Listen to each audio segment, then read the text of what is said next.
नमस्कार दोस्तों। क्या बताऊं मम्मी, आजकल तो बासी कढ़ी में भी उबाल आया हुआ है।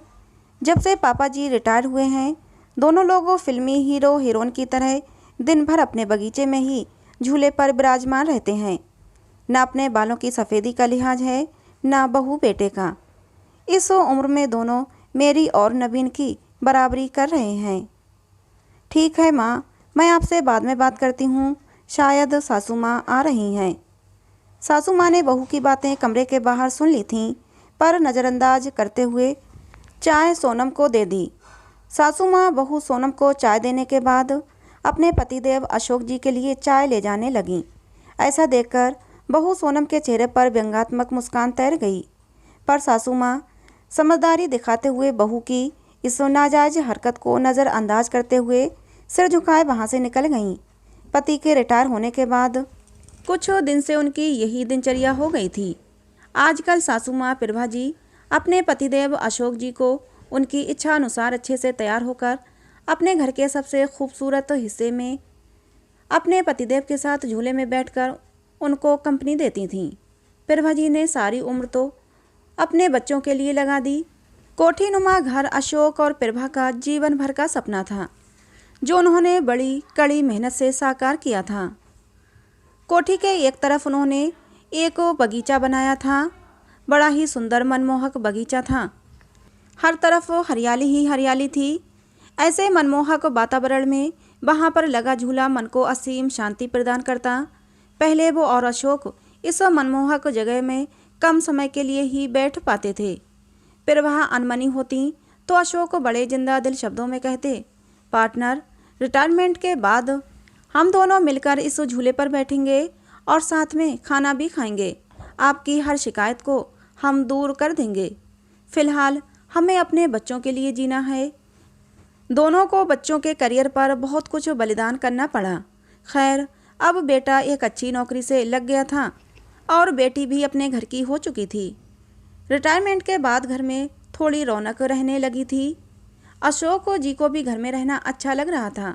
पहले तो बड़े पद पर थे तो कभी उनके घर में कदम टिकते ही नहीं थे, लेकिन उनकी बहू सोनम अपने पति नवीन को उसके माता पिता के लिए ताने देने का कोई मौका हाथ से न छोड़ती। उसने उस कोने के बगीचे से छुटकारा पाने के लिए एक उपाय खोज निकाला। एक रास्ता सुझाते हुए उसने नवीन से कहा, क्यों ना हम बड़ी कार खरीद लें नवीन।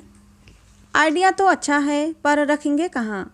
एक कार रखने की तो जगह है घर में, दूसरी कहाँ रखेंगे? नवीन थोड़े चिंतित स्वर में बोला।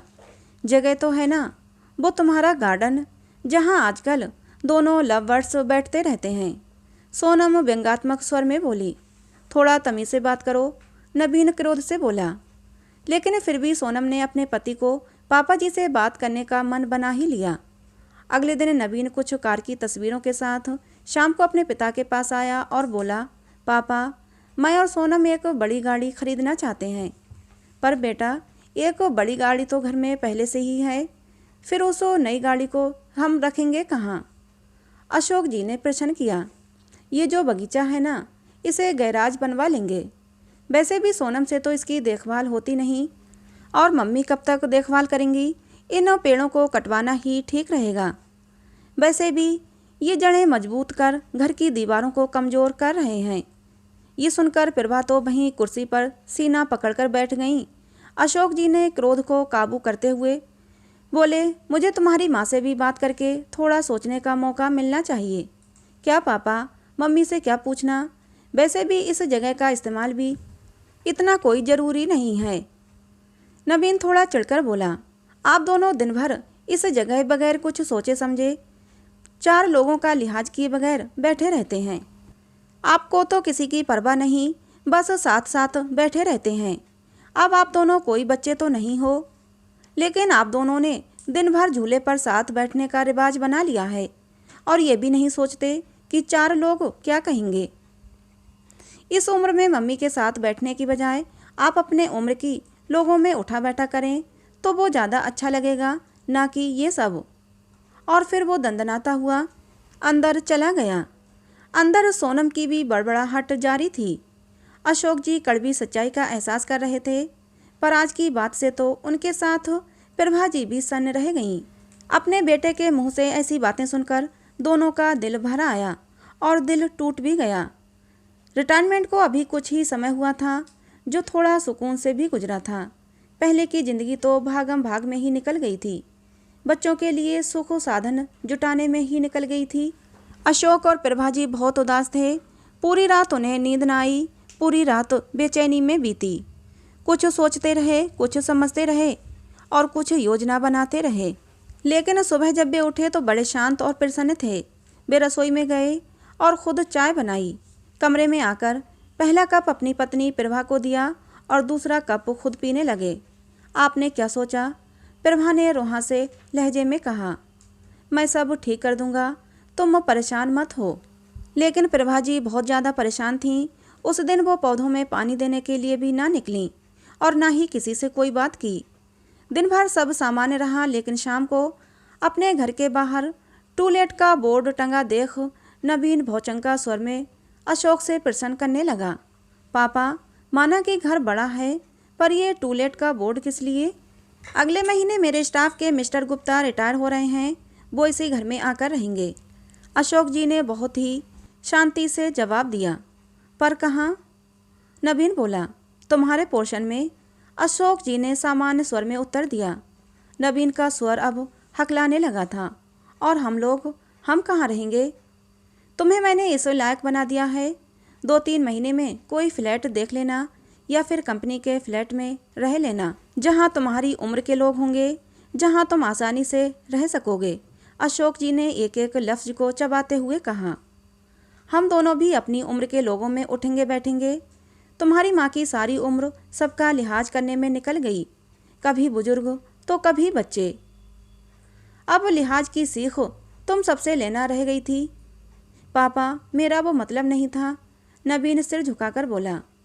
नहीं बेटा, तुम्हारी पीढ़ी ने हमें भी प्रैक्टिकल बनने का सबक दे दिया। जब हम तुम दोनों को साथ देकर खुश हो सकते हैं, तो तुम लोग हम दोनों को साथ देकर खुश क्यों नहीं हो सकते?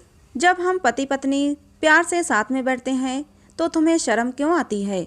अगर हम 2 बूढ़े अपना जीवन साथ में प्यार से बिताना चाहते हैं, तो 4 लोगों को हमसे दिक्कत क्यों है? इस मकान को तुम्हारी माँ ने घर बनाया। ये पेड़, ये फूल तुम्हारे लिए मांगी गई न जाने कितनी मनौतियों के साक्षी हैं, और अब तुम इन पेड़ों को कटवाने की बात करते हो। ये अनोखा कोना छीनने का अधिकार मैं किसी को भी नहीं दूंगा। पापा, आप तो सीरियस हो गए। नवीन का स्वर अब नम्र हो गया था। ना बेटा, तुम्हारी माँ ने न जाने कितने कष्ट सहकर, कितने त्याग देकर मेरा साथ दिया है। आज इसी के सहयोग से मेरे सिर पर कोई कर्ज नहीं है। इसीलिए सिर्फ ये कोना ही नहीं, पूरा घर तुम्हारी माँ का ऋणी है। ये घर तुम दोनों से पहले तुम्हारी माँ का है, क्योंकि जीभ पहले आती है, ना कि दांत। जब मंदिर में ईश्वर जोड़े में अच्छा लगता है, तो माँ बाप साथ में बुरे क्यों लगते हैं? जिंदगी हमें भी तो एक ही बार मिली है, इसलिए हम इसे अपने हिसाब से जीना चाहते हैं। दोस्तों, ये कहानी आपको कैसी लगी ज़रूर बताना। कहानी अच्छी लगी हो तो प्लीज़ इसे लाइक करना, शेयर करना। चैनल पर नए हैं तो चैनल को सब्सक्राइब करना। मिलते हैं अगली किसी नई कहानी में।